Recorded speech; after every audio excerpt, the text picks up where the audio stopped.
Smoke hung heavy under the crystal chandeliers, thick enough to taste. Nora stood by the ice sculpture, watching it weep onto the velvet carpet. Nobody breathed when Leo Rossi crossed the room. He didn't strut. He walked like a man who owned the floorboards beneath him. He stopped inches from her face, smelling of cold rain and expensive leather. He offered a scarred hand. "If you dance this waltz." He laughed, a harsh, grating sound. "I'll marry you." Music swelled from the corner of the ballroom. A string quartet scraping out a melody that sounded more like a funeral dirge than a waltz. Nora didn't take his hand. She stared at it. The knuckles were white thick with old scar tissue, the nails clipped brutally short. This wasn't the hand of a romantic lead in a cheap paperback. It was the hand of a man who broke things for a living. "I don't dance," she said. Her voice didn't tremble, but her stomach rolled. She hadn't eaten since noon.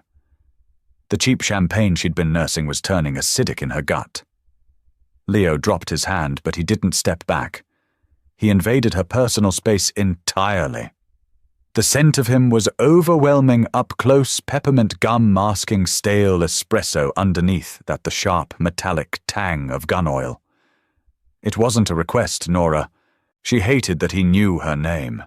She was just a low-level accountant for one of his front companies, a nobody who had accidentally flagged a $3 million discrepancy in the offshore accounts. She was invited tonight as a subtle threat. "Keep your mouth shut, enjoy the free crab puffs, remember who pays you." "If I dance with you?" Nora replied, her throat dry. "People will talk. Let them." He grabbed her wrist. Not hard enough to bruise, but firm enough to dictate her momentum. He pulled her toward the center of the floor.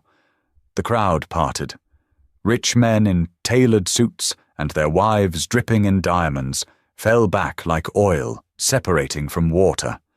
They formed a wide, suffocating circle. Nora's heels bought on clearance at a department store, currently pinching her left pinky toe into numbness, dragged against the polished oak floor. Leo pulled her close. His hand settled on her waist. The heat of his palm bled through the thin, cheap satin of her dress. She stiffened. "Relax," he murmured, stepping forward. "You're rigid as a corpse." "Habit," she shot back. "Given the company." He barked out a laugh. It was a loud, ugly sound that echoed over the weeping violins. A few of the older men in the circle exchanged nervous glances. Leo Rossi didn't laugh. He intimidated. He commanded. He didn't find things genuinely funny. They moved. Nora was terrible at it. She lacked grace on a good day. Under the scrutinizing eyes of New York's criminal elite, she was practically a walking disaster. She stepped on his foot. Hard. Her heel dug into the polished leather of his Oxford shoe. She froze, expecting him to snarl, expecting a slap or at least a shove. Instead, Leo looked down at his ruined shoe, then back up at her. His eyes were the color of muddy river water, flat and unreadable. "My mistake," he said softly. "I led with the wrong foot." It was a lie, and they both knew it. "Why did you say it?" She whispered the words, slipping out before her brain could catch them. "About marrying me. Because Uncle Carmine has been breathing down my neck about finding a respectable wife." Leo said, his voice dropping to a low hum that vibrated against her collarbone. "And you, Nora, with your cheap dress and your furious little eyes, are the most miserably honest thing in this room. You wouldn't know how to scheme if I handed you a blueprint." "I could scheme," she muttered, defensively missing another beat of the music. "You audited my books and emailed me directly to complain about the math." He pointed out dryly. "You lack the instinct for survival. It makes you safe." The music stopped. Nora stepped back, immediately breaking the contact. The cold air of the ballroom rushed in to replace his body heat. She felt exposed. Leo adjusted his cuffs. He didn't look at her anymore. He looked past her to the men in the shadows. "I'll have a car take you home. Pack a bag. We go to City Hall on Monday." He turned and walked away. Nora stood alone in the center of the floor, the heavy silence of the room pressing down on her shoulders. She wanted to believe it was a joke, a cruel, drunken Mafia joke. But the way the other guests suddenly refused to meet her eyes told her otherwise. Morning tasted like stale tap water and copper. Nora woke up on a lumpy mattress staring at the water stain on the ceiling that looked vaguely like a map of Florida.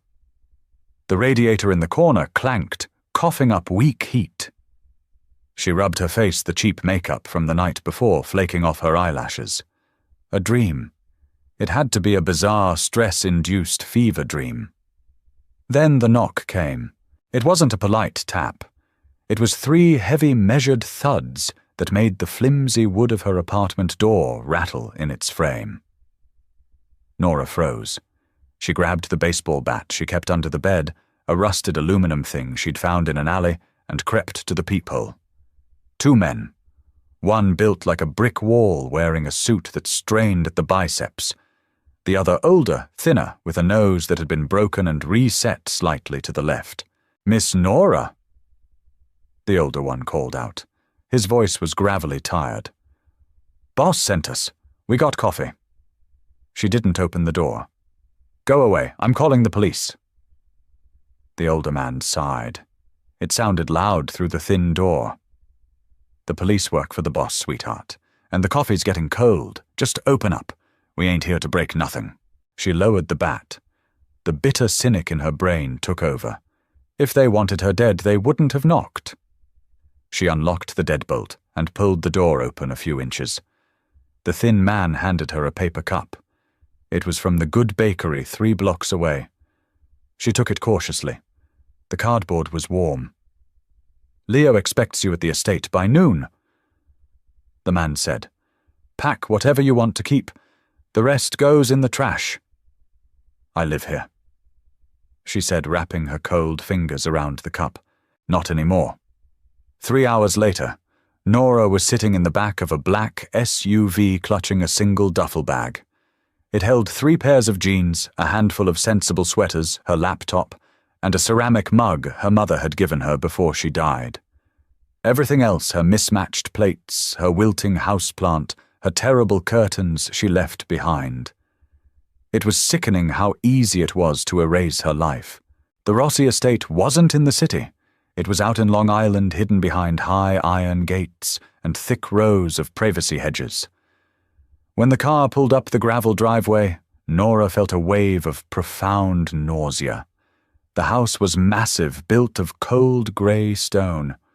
It didn't look like a home. It looked like a mausoleum. The thin man who told her his name was Sal led her inside. The foyer smelled of lemon pledge and dust. Despite the opulence, the marble floors, the sweeping staircase, the house felt dead. Empty. Leo was in the kitchen. It was a jarring sight. The ruthless boss of the Rossi syndicate was standing by a massive stainless steel stove wearing dark slacks and a white dress shirt with the sleeves rolled up. He was intensely focused on scrambling a pan of eggs. He didn't look up when she walked in. "Sal, leave us."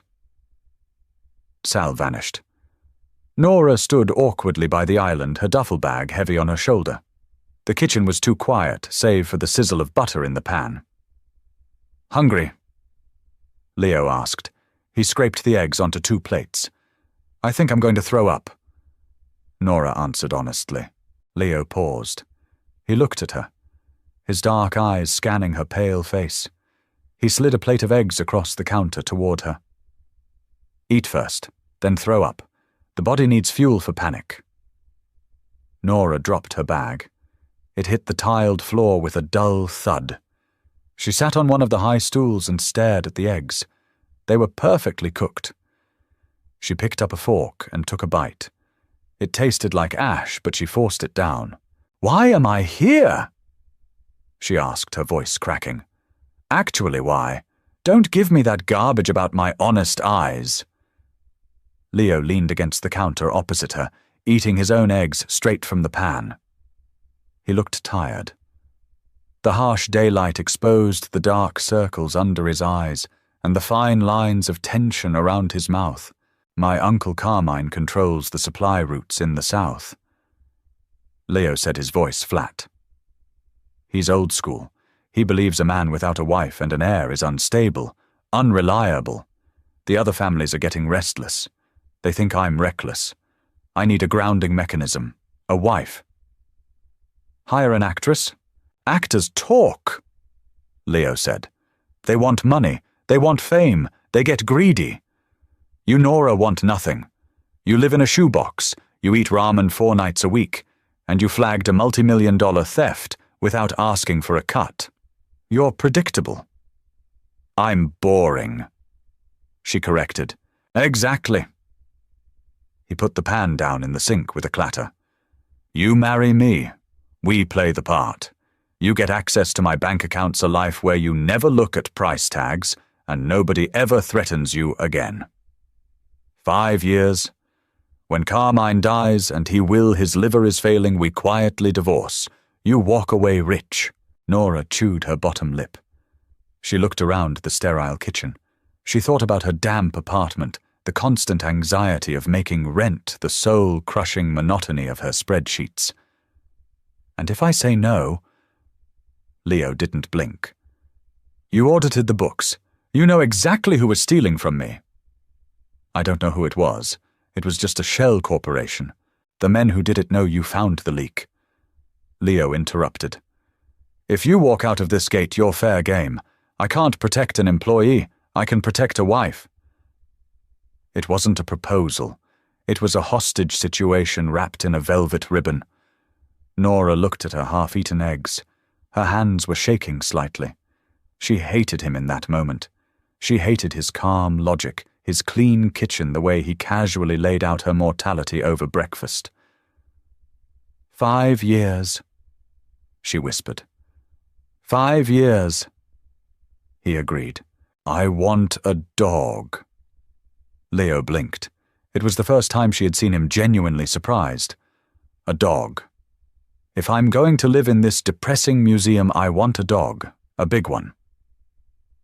A slow, strange smile touched the corner of his mouth. It didn't reach his eyes, but it softened the hard lines of his jaw. Fine, you can have a dog. They went to City Hall on Tuesday. It rained. Nora wore a grey wool coat over a navy dress. Leo wore a charcoal suit that probably cost more than her college tuition. The judge, a nervous, sweaty man who clearly recognized Leo, rushed through the vows so fast Nora barely caught them. I do, she murmured to the floor. I do. Leo said to the back of the room. He slid a ring onto her finger. It wasn't a diamond. It was a heavy square-cut emerald set in antique gold. It felt cold against her skin. Too heavy. Like a shackle. When they walked out into the rain, Sal was waiting with an umbrella. Nobody threw rice. Nobody cheered. They got into the back of the SUV in silence. The first week at the estate was a masterclass in avoidance. The house was easily 10,000 square feet, which meant Nora could go entire days without seeing her new husband. She spent her time wandering the long, carpeted hallways, listening to the grandfather clocks tick. The staff consisted of Sal, a rotating crew of silent security men outside, and Rosa. Rosa was a compact, terrifying woman in her 60s who managed the house. She glared at Nora from the moment she walked in. Rosa smelled of bleach and peppermint, and she scrubbed the marble countertops with an aggression that bordered on violent. Don't touch the thermostats, Rosa told her on day 3, slapping a rag against the kitchen island. Mr. Rossi likes it at 66 degrees. It's freezing, Nora muttered, pulling her oversized sweater tighter around her shoulders. Put on socks, Rosa snapped. Nora missed her cramped apartment. She missed the hiss of the radiator. She hated this sterile luxury. She was a ghost haunting a rich man's house. On Friday night, the illusion shattered. Nora was in the kitchen at 2 a.m. She couldn't sleep. The bed in the master suite, which she had to herself as Leo slept in a guest room down the hall, was too soft. It made her back ache. She had come down to get a glass of water. She opened the massive glass front refrigerator and reached for a pitcher. Her fingers were numb from the cold of the house. The heavy glass pitcher slipped. It hit the tile floor and exploded. Water splashed up to her knees. Shards of thick glass scattered like shrapnel across the spotless floor. The noise was deafening in the dead quiet of the mansion. Nora froze her breath, catching in her throat. A spike of pure, raw panic hit her chest. In her childhood home, breaking a glass meant her father shouting. It meant a backhand to the face. It meant hiding in the closet until the anger burned out. Footsteps pounded down the hallway. Leo appeared in the doorway. He was wearing grey sweatpants and a black t-shirt. He held a matte black handgun, his arm raised, eyes scanning the room for a threat. He looked wild, dangerous. The sophisticated boss from the ballroom was gone. This was the killer. He saw her standing barefoot in the puddle of water surrounded by glass. Slowly he lowered the gun. He flicked the safety on with his thumb and set it on the granite counter. Nora squeezed her eyes shut. Her shoulders hunched up to her ears. She waited for the yelling. She waited for him to call her stupid, clumsy a burden. She dug her fingernails into her palms, bracing herself. Silence. She opened one eye. Leo wasn't looking at her. He was looking at her bare feet. "Don't move," he said. His voice was rough, gravelly from sleep, but not loud. He turned around and walked out of the kitchen. Nora stayed rooted to the spot, her heart hammering against her ribs like a trapped bird. She was shivering. The water soaking the hem of her pajama pants was freezing. A minute later, Leo came back. He had a broom and a dustpan. He didn't call Rosa. He didn't call Sal. The boss of the most feared crime family on the East Coast got down on his knees in his sweatpants and began sweeping up the shattered glass. Nora watched him, utterly bewildered. The sound of the bristles scraping against the tile was loud in the quiet room. He gathered the large pieces with his bare hands, tossing them into the trash can. "I'm sorry," she whispered. Her voice shook. It made her angry that her voice shook.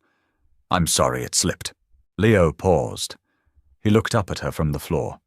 He noted the rigid hunch of her shoulders, the way she was flinching away from him, even though he was 3 feet away. His expression shifted. The cold, dead look in his eyes cracked just a fraction. "It's just a picture, Nora. I know, I'll pay for it. I mean, out of my whatever allowance." She was rambling. She couldn't stop. The panic was still misfiring in her brain. Leo sighed. He stood up, dumping the rest of the dustpan into the garbage. He put the broom away, then walked over to her. He stopped just at the edge of the puddle. "Look at me," he said quietly. She forced herself to meet his eyes. "Nobody hurts you in this house," Leo said.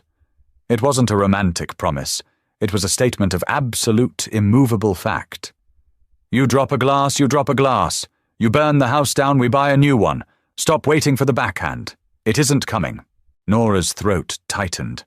The sheer blunt force of his words hit her harder than a physical blow. She realized with a sickening jolt that he knew. He had read her file. He knew about her father. He knew exactly why she had flinched. "I can clean it up," she said, her voice thick. "It's clean." Leo reached over and gripped her by the waist. Before she could process the movement, he lifted her off the ground. He carried her easily, stepping over the remaining wet tiles, and set her down on the dry hardwood of the hallway. His hands lingered on her waist for a fraction of a second longer than necessary before he let go.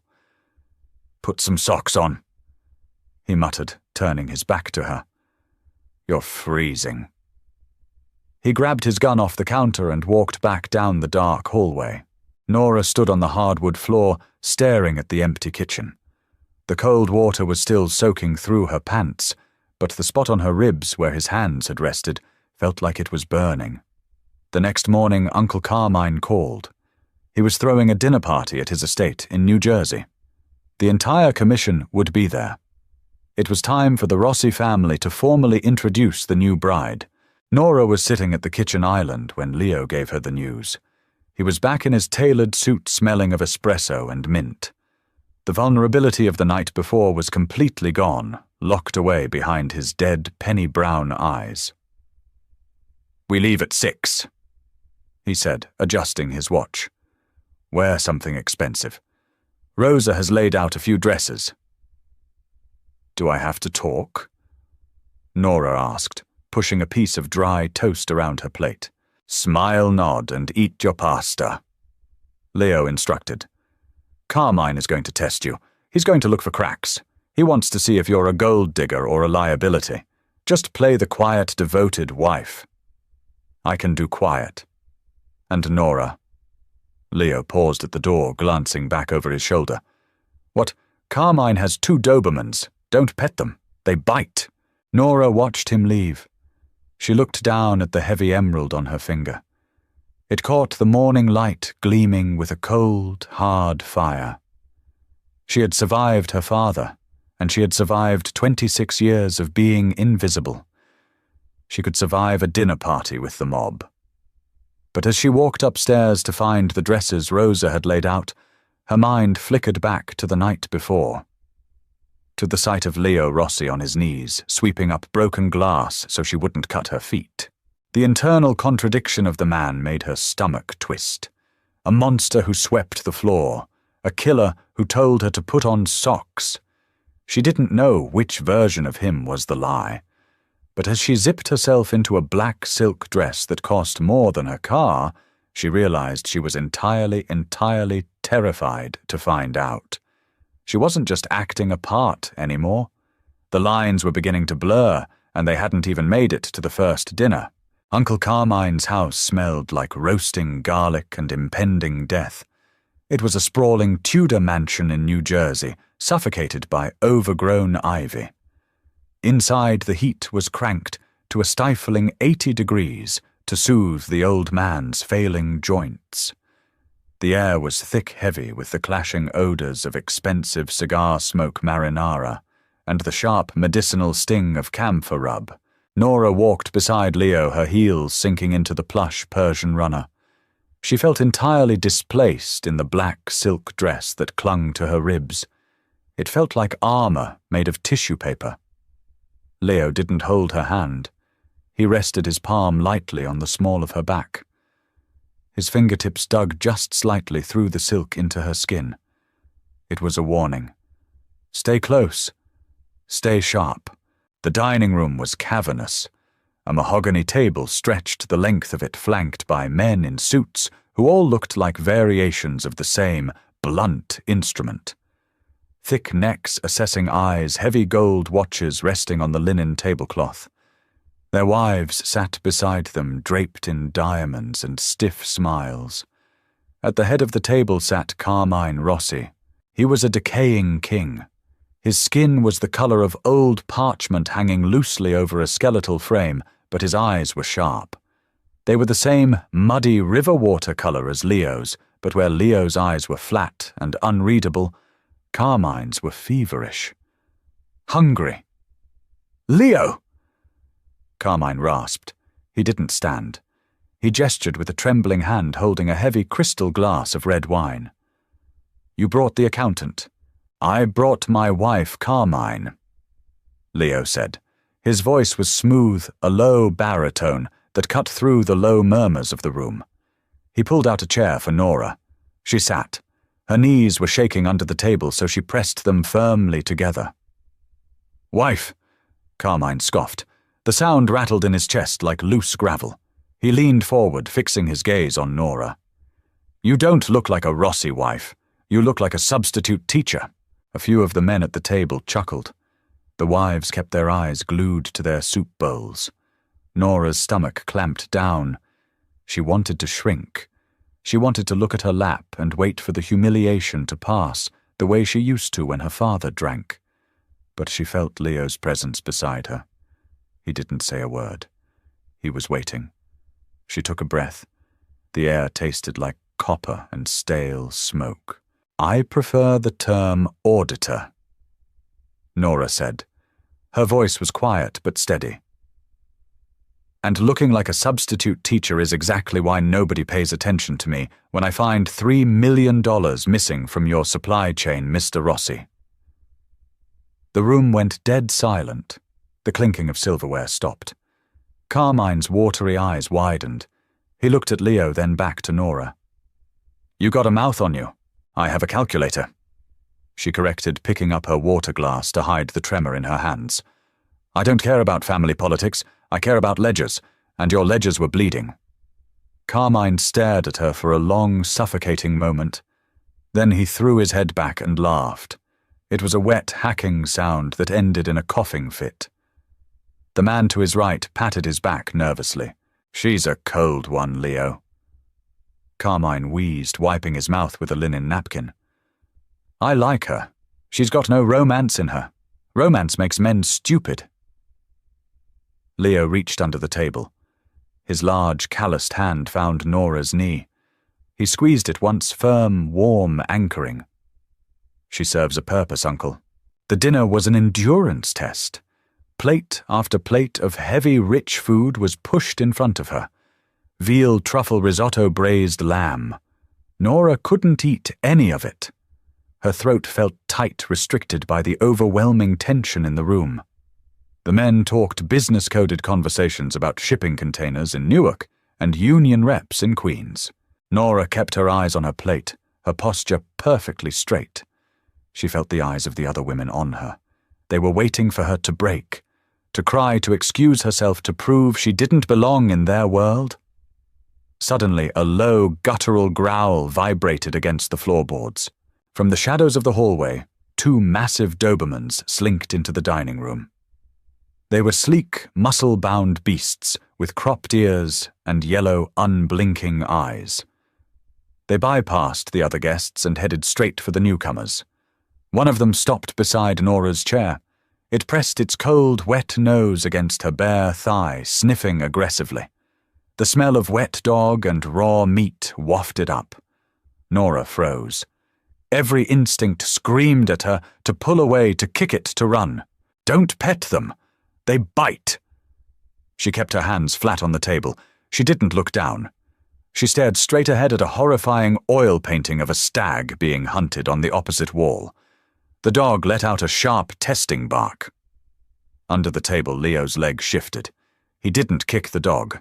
He simply moved his calf so it pressed firmly against Nora's, a physical barricade. "Heel, Brutus!" Carmine snapped. The dog ignored him, nudging Nora's hand with its snout. "I said heel." Carmine slammed his fist on the table. The dogs retreated, slinking back into the shadows. Carmine breathed heavily, glaring at Nora. "They smell fear. They smell the truffle oil on my risotto." Nora replied flatly. "It's pungent." Leo let out a quiet exhale beside her. It almost sounded like a sigh of relief. When they finally left the Tudor mansion, the cold New Jersey air hit Nora like a physical blow. She stumbled slightly on the front steps, her adrenaline crashing violently. Leo caught her elbow. His grip was tight. "You did good." "I want to throw up," she whispered. "Not in the car," he said, steering her toward the idling SUV. Sal just had it detailed. Rain began to fall as they crossed the George Washington Bridge, smearing the neon lights of the city into blurry streaks of red and gold. The interior of the SUV was silent, save for the rhythmic swish of the windshield wipers. The partition between them and Sal was rolled up. Nora pressed her forehead against the cool glass of the window, watching the city blur by. She was exhausted, down to her marrow. "Pull over," she said suddenly. Leo glanced at her. He had discarded his suit jacket and loosened his tie. "We're 30 minutes from the estate. I didn't eat a single thing at that table. I'm starving, and if I don't get something solid in my stomach right now, I'm going to ruin Sal's upholstery." Leo pressed the intercom button. "Sal, next exit. Find a diner." 10 minutes later, the terrifying boss of the Rossi syndicate was sitting in a cracked red vinyl booth at a fluorescent-lit diner off the highway. The place smelled of old grease-burnt coffee and cheap lemon cleaner. It was 1 a.m. The only other patrons were a tired trucker at the counter and a pair of teenagers sharing a milkshake in the corner. Nora ordered a cheeseburger, fries, and a vanilla shake. Leo ordered black coffee. When the food arrived, Nora ate with a desperate, unladylike ferocity. She dipped her fries in the shake, ignoring the slight grimace on Leo's face. "You eat like someone's going to steal your plate," he observed, nursing his mug. "I grew up with 3 older brothers and a father who drank the grocery money," Nora said around a mouthful of burger. "You learn to eat fast." It was the most personal thing she had told him. She hadn't meant to say it. The exhaustion was eroding her filters. Leo didn't offer fake pity. He just watched her, his eyes tracing the line of her jaw. "Is that why you're an accountant? You like keeping track of things?" "I like rules," Nora said, wiping her mouth with a cheap paper napkin. "Math doesn't lie. Numbers don't get drunk and throw things. They just balance or they don't. And your books didn't balance. You shouldn't have dug so deep. It was my job." She stopped eating, suddenly losing her appetite. She looked across the sticky Formica table at him. In the harsh fluorescent light, he didn't look like a kingpin. He just looked like a tired man carrying too much weight. "Why didn't you just kill me, Leo, when I found the leak?" Leo traced the rim of his coffee mug with his thumb. The silence stretched between them, thick and heavy. "The men stealing from me," Leo said softly, "were my cousins, Carmine's nephews. I knew they were doing it. I was building a case to present to the commission so I could execute them legally by our laws." Nora's breath hitched. "And I stumbled into the middle of it. You blew the lid off it. You left a digital paper trail tracing the theft directly to them. If I killed you, it would look like I was covering up for them. If I let them kill you, it would look like I couldn't protect my own organization. So you married me. I secured you," he corrected. "A wife is untouchable. By marrying you, I told the commission that you acted on my orders. I made you a Rossi, and in doing so, I trapped my cousins. They can't touch you now without starting a war." Nora stared at the congealing cheese on her burger. She was a pawn, a living, breathing chess piece he had moved to block an attack. It shouldn't have hurt. She knew this was a business transaction, but a small, pathetic part of her chest ached. 5 years, she murmured, repeating the contract. 5 years, he agreed. "Then you vanish with enough money to buy your own island." Leo reached across the table. He didn't touch her, but he picked up one of her cold, leftover fries and ate it. It was an oddly intimate gesture, entirely at odds with the cold reality of their conversation. "Eat the rest of your burger, Nora," he said quietly. "We have a long war ahead of us." 3 weeks later, the dog arrived. Nora was sitting in the library trying to read a novel when Sal walked in. He looked distinctly uncomfortable, holding a thick, chewed-up leather leash. At the end of the leash was not a golden retriever or a fluffy spaniel. It was a pit bull mastiff mix. The dog was massive, easily 80 pounds of solid scarred muscle. Its coat was a patchy brindle, and half of its left ear was missing. It looked like it had survived a war and possibly started it. "Boss said you wanted a dog," Sal muttered, keeping a tight grip on the leash. "Found this one at a kill shelter in the Bronx. They were going to put him down today. Said he was unadoptable. Too aggressive." Nora set her book down. She slid off the leather reading chair and knelt on the expensive Persian rug. "Don't get too close, miss," Sal warned. He snapped at one of the guards outside. Nora ignored him. She looked at the dog. The dog looked back. Its eyes were amber-rimmed with red, full of a deep, exhausting suspicion. It didn't growl, but its body was rigid, preparing for a blow. Nora recognized that posture. She didn't reach out her hand. She just sat there, making herself as small and non-threatening as possible. "What's his name?" Shelter called him Killer, real creative. "His name is Barnaby," Nora decided. Sal snorted. "That's a ridiculous name for a dog that looks like it eats tires." "Barnaby," Nora repeated softly. Slowly, agonizingly, the dog took a step forward, then another. It lowered its massive, blocky head and sniffed her knee. Nora stayed perfectly still. After a full minute, Barnaby let out a heavy sigh and collapsed onto the rug, resting his heavy chin on her thigh. Nora gently placed a hand on his scarred neck. The fur was coarse but warm. A knot in her chest, one she hadn't realized she was carrying, loosened. "Well, I'll be damned," Sal muttered. He dropped the leash and walked out. From that day on, Barnaby was her shadow. He slept at the foot of her bed, followed her through the echoing hallways, and sat under the island while she ate breakfast. He hated Rosa's mop, terrified the gardeners, and completely ignored Sal. But his reaction to Leo was entirely different.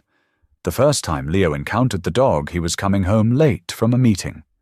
Nora was in the kitchen making tea with Barnaby asleep on the floor. Leo walked in, taking off his suit jacket. Barnaby woke up instantly. The dog stood, the hair on his back rising. A low, rumbling growl started in his chest. Leo stopped. He looked down at the massive dog. He didn't flinch. He didn't reach for the gun holstered at his hip. He just stood completely still, his dark eyes locking onto the dog's amber ones. "Stand down," Leo commanded. His voice wasn't loud, but it carried an undeniable weight of authority. Barnaby stopped growling. He cocked his head, assessing the man. Then, shockingly, the dog walked over, sat at Leo's feet, and offered a heavy paw. Leo looked at Nora, a rare, genuine smirk crossing his face. "He respects power. He respects the smell of the steak you had for dinner." Nora shot back, though she was smiling too. It was a small, fragile moment of domesticity.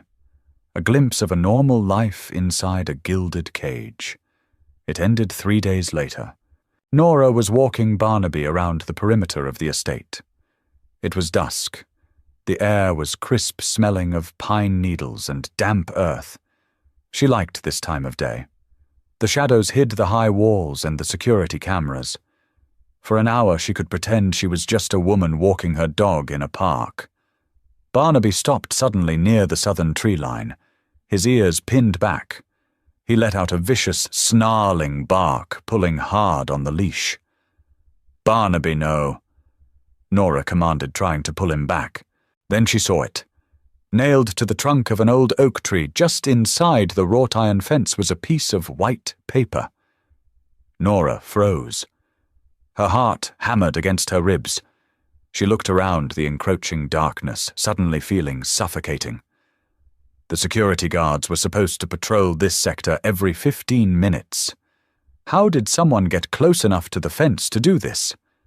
Keeping a tight grip on Barnaby's leash, she slowly approached the tree. It wasn't just paper. It was a photograph. It was a picture of her taken from a distance. She was sitting in the diner from weeks ago, eating a burger. A red X was drawn over her face in thick, permanent marker. Pinned to the photograph, with a rusted nail, was a small, delicate silver chain. Nora touched her throat. The silver chain her mother had given her. She had lost it 2 days ago. She thought it had just fallen off in the house. Someone had been inside. A wave of pure ice washed over her. The 5-year contract. The illusion of safety. It was all a lie. The untouchable wife was standing in the crosshairs. Behind her, the crunch of gravel signaled approaching footsteps. Barnaby whipped around, teeth bared, ready to kill. "Nora!" It was Leo. He was running toward her, his face pale in the fading light. He had his gun drawn. He saw the way she was staring at the tree. He saw the photograph. He didn't say a word. He grabbed her arm, his grip bruising, and dragged her back towards the house.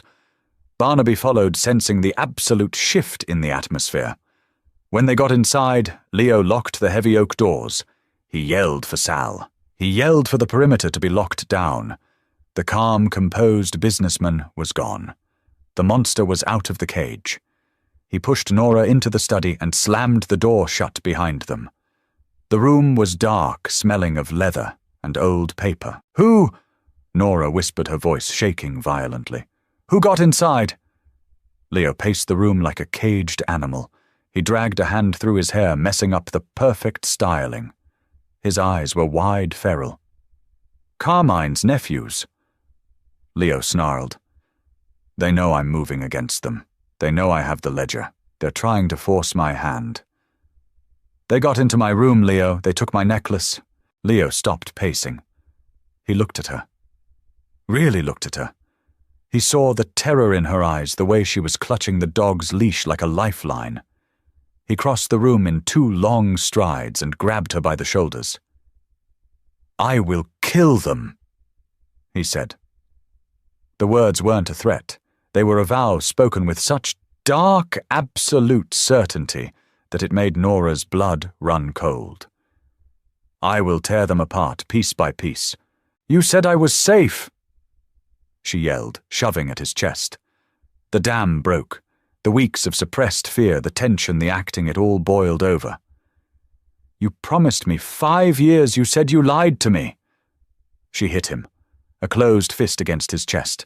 It was a weak, pathetic blow, but Leo didn't stop her. He just stood there, taking it. "Hit me," he growled. "Go ahead, if it makes you feel better." She hit him again, tears finally spilling hot and angry down her cheeks. "I didn't ask for this. I was just an accountant. I just wanted to do my job." Leo caught her wrists. He pulled her against his chest. She struggled, fighting against his grip, but he was a stone wall. He wrapped his arms around her, crushing her to him, burying his face in her hair.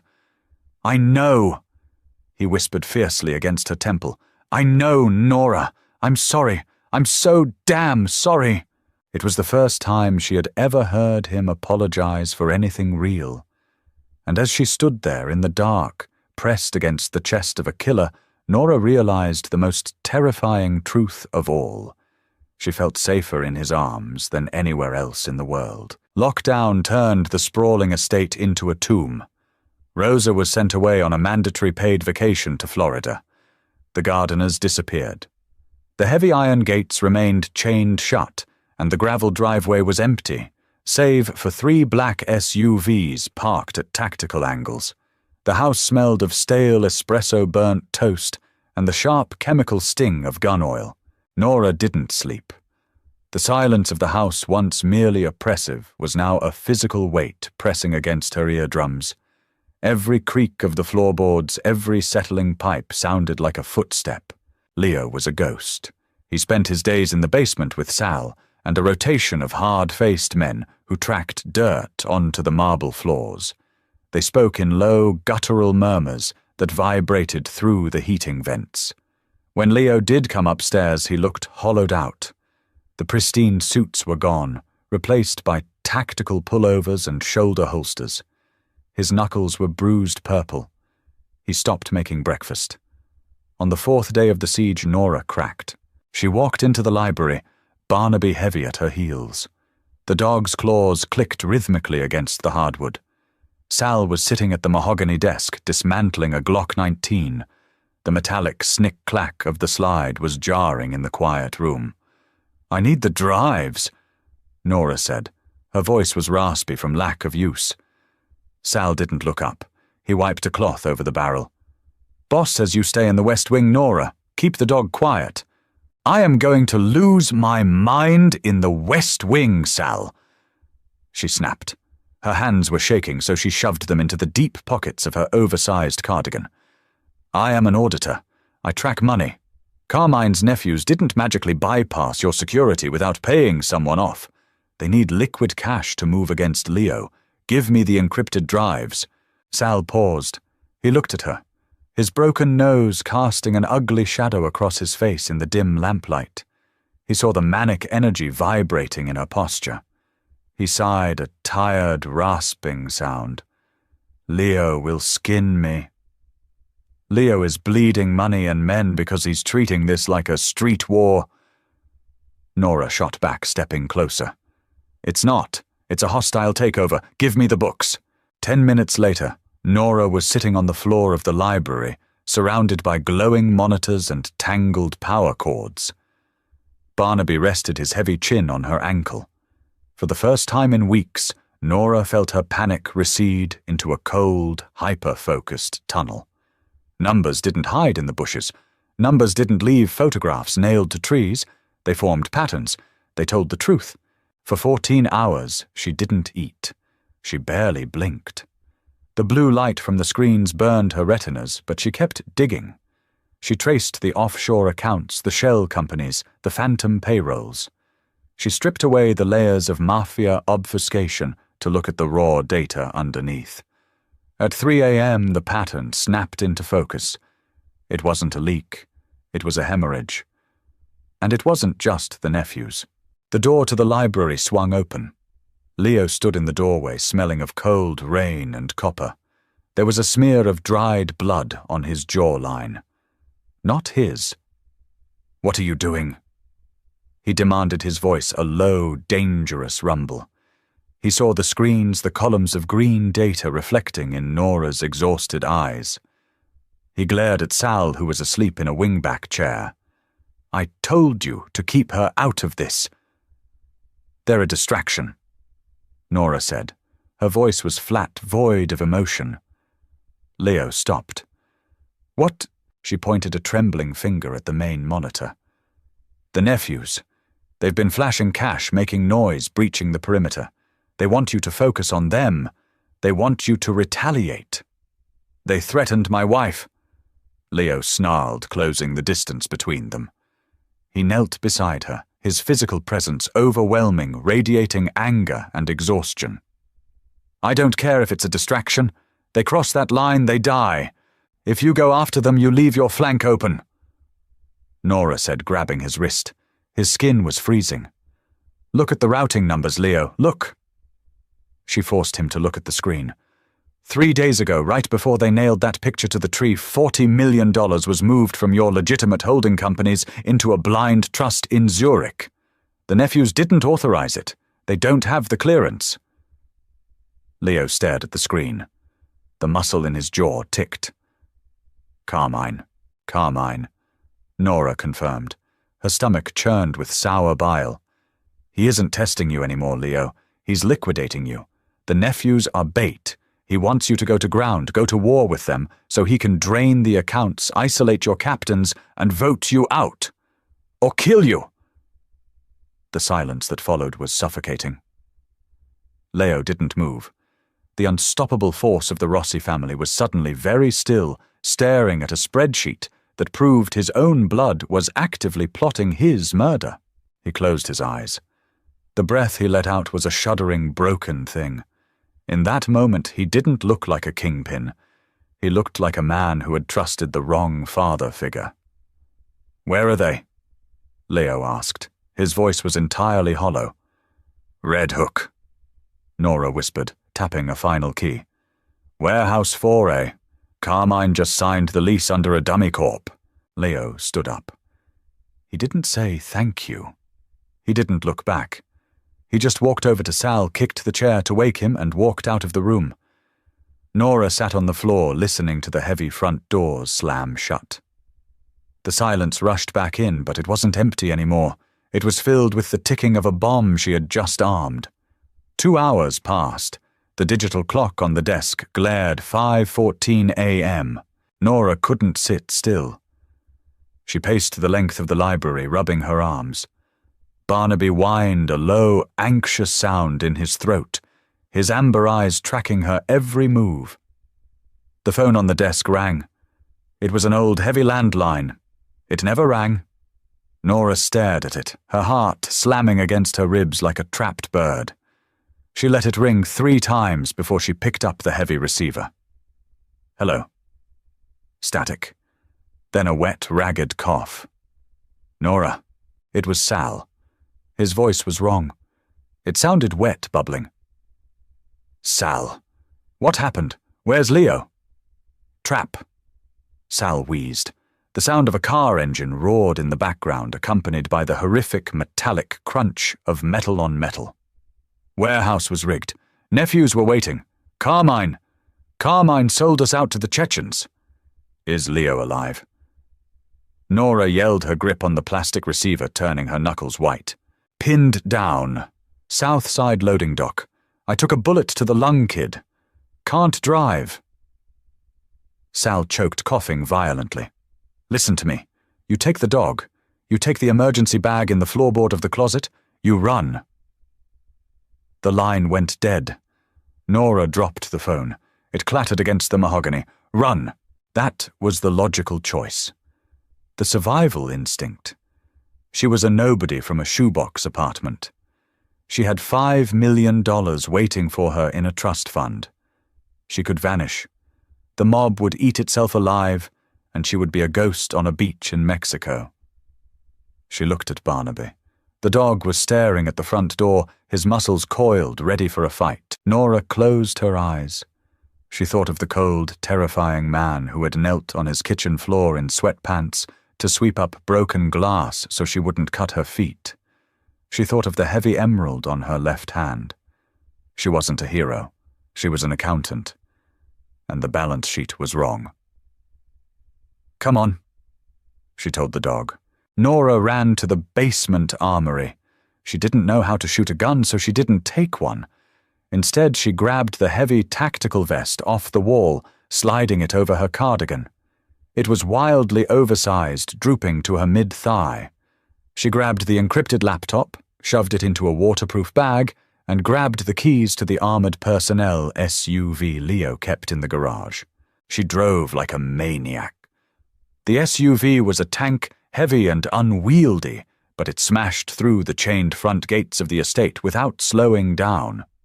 The rain started as she hit the highway, a torrential downpour that turned the roads into slick black mirrors. Red Hook smelled of rotting fish rust and ozone.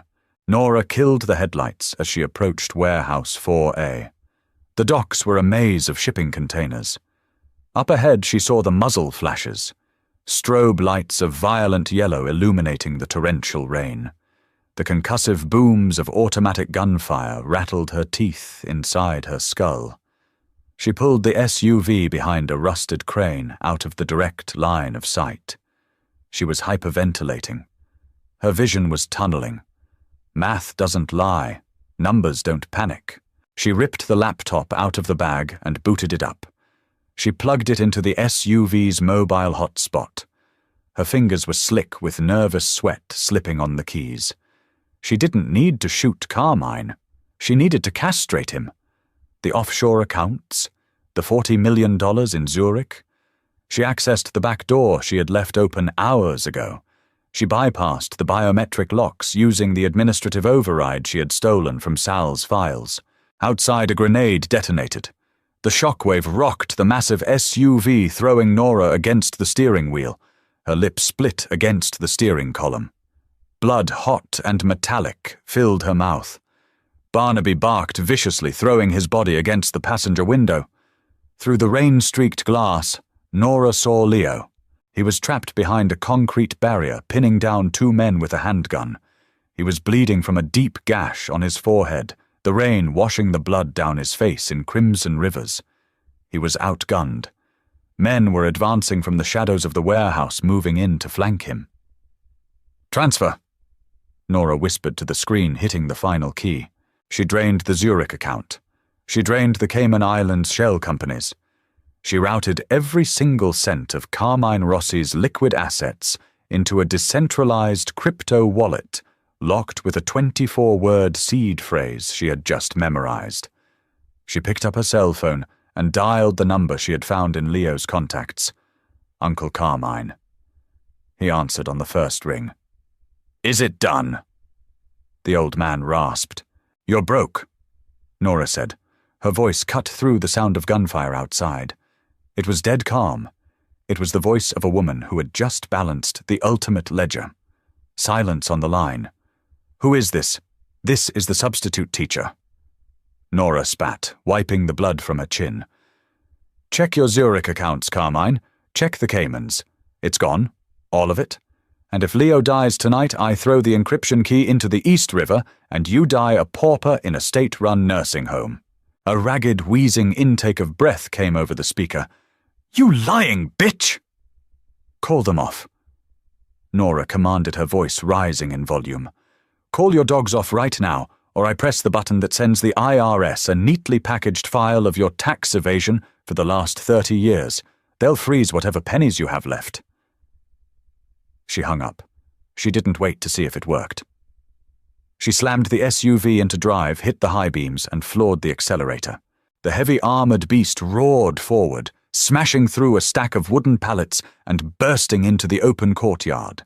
The blinding lights swept over the advancing gunmen. They scattered, diving into the mud to avoid being crushed by 3 tons of ballistic steel. Nora slammed on the brakes right behind Leo's concrete barrier. The tires shrieked against the wet pavement. She threw open the heavy passenger door. Get in! She screamed over the rain. Leo didn't hesitate. He vaulted over the concrete, his face a mask of shock and fury, and dove into the passenger seat. Barnaby snapped at him, recognized the smell of his blood, and licked his face instead. Bullets pinged violently against the armored glass as Nora threw the car into reverse tires, spinning wildly in the muck before catching traction. She tore out of the shipping yard, leaving the warehouse in a cloud of diesel smoke and shattered asphalt. The cab of the SUV was silent except for the heavy, ragged breathing of its occupants. Leo leaned his head back against the headrest. He was clutching his ribs. Blood soaked through his tactical shirt. He looked at Nora. He looked at her split lip, the oversized bulletproof vest swallowing her frame, her white-knuckled grip on the steering wheel. You're out of your mind. He breathed a mixture of awe and horror in his voice. I'm an accountant.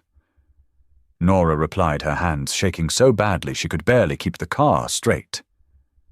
I balance the books. Carmine has 0 balance. Leo closed his eyes. A wet, coughing laugh escaped his chest. It wasn't the harsh, terrifying bark from the ballroom. It was real. It was relieved. Drive, he whispered. 6 months later. The air in the Rossi estate was different. The heavy, suffocating gloom had been ripped out, replaced by sunlight and open windows. The iron gates were open. Carmine Rossi had suffered a massive stroke 2 days after the incident at Red Hook. The stress of losing his empire combined with his failing health had destroyed him. The nephews stripped of their funding were quickly rounded up by the commission and handled quietly. The war was over before it ever truly began. Nora sat at the kitchen island. She was wearing a pair of comfortable linen pants and a soft sweater. Her bare feet rested on Barnaby's warm side. The dog was snoring loudly, twitching in his sleep. A cup of Earl Grey tea steamed in front of her. Beside it lay a thick manila envelope. Footsteps sounded in the hallway. Leo walked in. He looked different. The dark circles under his eyes were gone. The tense, coiled spring posture had relaxed. He was wearing faded jeans and a white t-shirt carrying a basket of fresh vegetables from the garden Rosa had insisted on planting out back. He set the basket on the counter and began washing tomatoes in the sink. Nora watched his hands. The thick scar tissue, the blunt nails. They didn't scare her anymore. Sal is coming by at noon, Leo said over his shoulder, drying his hands on a towel. Sal had survived his lung puncture and was currently enjoying a heavily medicated semi-retirement, mostly managing the legitimate trucking routes. I know. He texted me. He wants me to look at the tax filings for the new logistics hub. Nora tapped the manila envelope. You left this on my desk. Leo stopped wiping his hands. He turned around, leaning his hips against the counter. The kitchen, once a place of sterile, cold transactions, suddenly felt very small. Those are the annulment papers, Leo said quietly. His muddy brown eyes held hers unflinching. And the transfer deeds. The 5 million is already in a clean account under your maiden name." Nora didn't touch the envelope. "It's only been 6 months. The contract was for 5 years. The contract was to protect you from Carmine." Leo corrected. He took a step closer, stopping just across the island from her. "Carmine is dead. The commission is fractured. The legitimate businesses are running clean because you rebuilt the entire infrastructure from the ground up. You don't need my protection anymore, Nora. You're the most powerful person in this family now, and you don't even carry a gun." It was true. Over the last 6 months, Nora hadn't stepped back. She had stepped up. She took control of the ledgers, funneling the dirty money through a labyrinth of legitimate investments until the Rossi family was less of a mafia syndicate and more of a ruthless corporate conglomerate. The old bosses feared her spreadsheets more than they ever feared Leo's enforcers. "I brought you into a nightmare." Leo continued, his voice rough. "You got shot at. You got a split lip. I promised you safety and I gave you a war. You earned your out." Nora picked up her tea. The ceramic was warm against her palms. She looked at Leo. The fearsome mob boss. The man who had dragged her onto a dance floor and demanded her compliance. The man who was currently washing heirloom tomatoes in his kitchen, looking at her with an aching, terrifying vulnerability.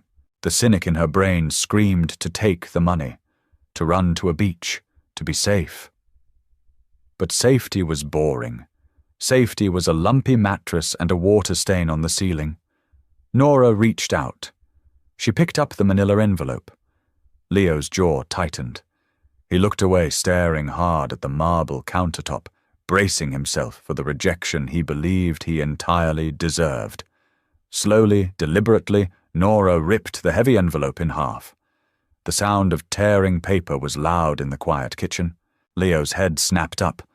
She ripped the papers again, quartering the legal documents, and let the pieces fall into the trash can beside the island. "I hate the beach," Nora said flatly. "Sand gets everywhere, and Barnaby hates the heat." Leo stared at the trash can, then back at her. The flat, dead look in his eyes was completely gone, replaced by a blazing, intense fire that stole the breath from her lungs. "Nora!" His voice was a warning, a low, desperate plea. "Don't do this out of some misplaced loyalty. If you stay in this life. With me." "I audited the books, Leo," she said, leaning forward across the island. "I know exactly what you're worth, and frankly, you're terrible at managing the commercial real estate portfolio. If I leave, you'll be bankrupt in a decade." A slow, brilliant smile broke across Leo's face. It completely transformed him, erasing the killer, leaving only the man. He reached across the island and grabbed the lapels of her sweater. He didn't pull her into a gentle, romantic embrace.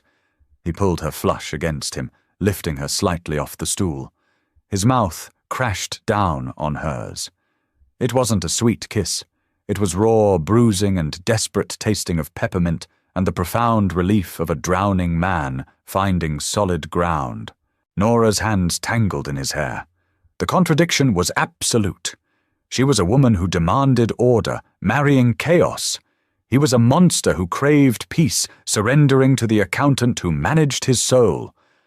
When they finally broke apart, both of them breathing heavily, Leo rested his forehead against hers. "We're getting a new accountant," he murmured. "Good luck," Nora whispered back, smiling against his lips. "I'm extremely hard to replace." Down on the floor, Barnaby let out a heavy sigh and went back to sleep. The house was quiet. But for the first time in its long, violent history, it finally felt like a home.